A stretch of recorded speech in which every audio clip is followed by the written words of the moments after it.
Hello, and welcome to my process speech on how to build muscles and strength. What does everybody want when they start going to the gym?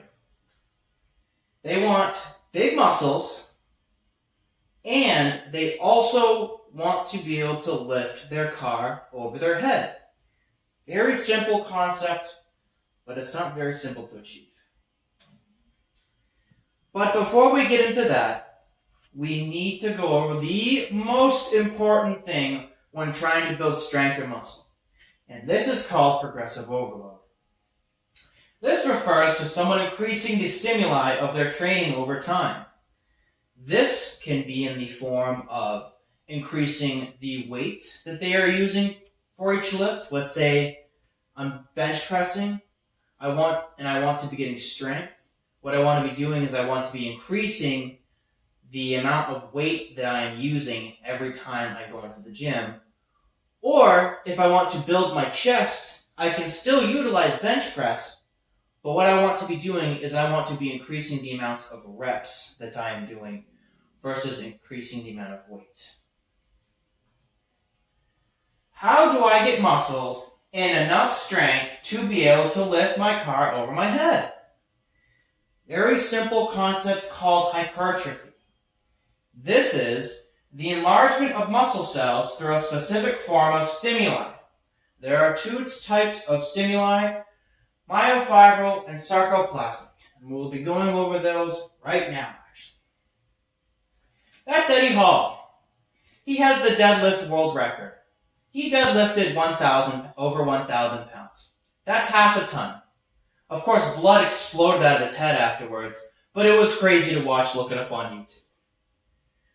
This is the type of myofibril hypertrophy is what strongmen and powerlifters alike focus on. This is the type of hypertrophy that will cause someone to get stronger, but their muscles won't necessarily get bigger. Now, of course, that guy looks like 300 pounds of beef, but generally speaking, you will not look that big when all you do is perform powerlifting exercises. To achieve myofibril hypertrophy, it is recommended to keep the weight of the lift very high and the reps low. It is generally a good idea to do 1 to 5 reps and 3 to 5 sets. Now, what myofibril hypertrophy is it's actually what is happening is that your muscles are recruiting more muscle fibers so that they can produce more power when performing a lift. That's why when you increase the amount of weight in a lift, you also increase how strong you get, basically meaning that they're actually called myofibrils, the muscle fibers can produce more power when performing a lift. Very simple. Sarcoplasmic hypertrophy. That's Arnold Schwarzenegger. We all know who he is. Best bodybuilder that's ever lived. I mean, look at that physique. Very proportional. Lovely lats. Veiny. Best thighs. Sarcoplasmic hypertrophy is when a person aims to get bigger muscles but not to gain in strength. So, while it looks like his chest is huge, he can't even bench anywhere close to what this guy can. To achieve this type of hypertrophy, it is recommended to keep the weight of the lift low and the reps high. There is much more variation in terms of sets and reps. An example is doing 4 sets of 15 reps for any lift. Now, of course, you can do 5 sets till failure, you can do 3 sets of 20, it doesn't matter. All that basically matters is that your muscles feel like they're going to fall off your body after each set. Now, what this type of training does is within the muscle cells, within any cell, there's a thing called cytoplasm. Cytoplasm is the fluid that's in the cell that keeps all the little things suspended in it. Mitochondria, Golgi apparatus, the nucleus, all that stuff. So in the muscles, that same fluid is actually called sarcoplasm. Sarcoplasm holds like glucose and adenosine triphosphate, which is the things that the cell uses for energy when it's trying to contract, and all that other stuff that I just mentioned. So when you're actually doing a bunch of reps, what you're doing is you're going through all the energy that muscle has. And so what happens is that the more you do this, the more your body's like, hey, you know what? I need to get more glucose into my muscles so that I can, my muscles have more endurance. So what happens is that your muscles tend to get bigger because they have more fluid in them. Very simple concept. Very simple concept. But very hard to do because boy oh boy, burning out on squats is the worst thing in the world. So this is actually a great diagram that's on a lot of YouTube videos on the same topic. So right here we have a normal, let's say bicep, a normal bicep. We've got the myofibrils, which are in charge of contracting my muscle, and we've got the sarcoplasm around it, which gives energy to, those myofibrils.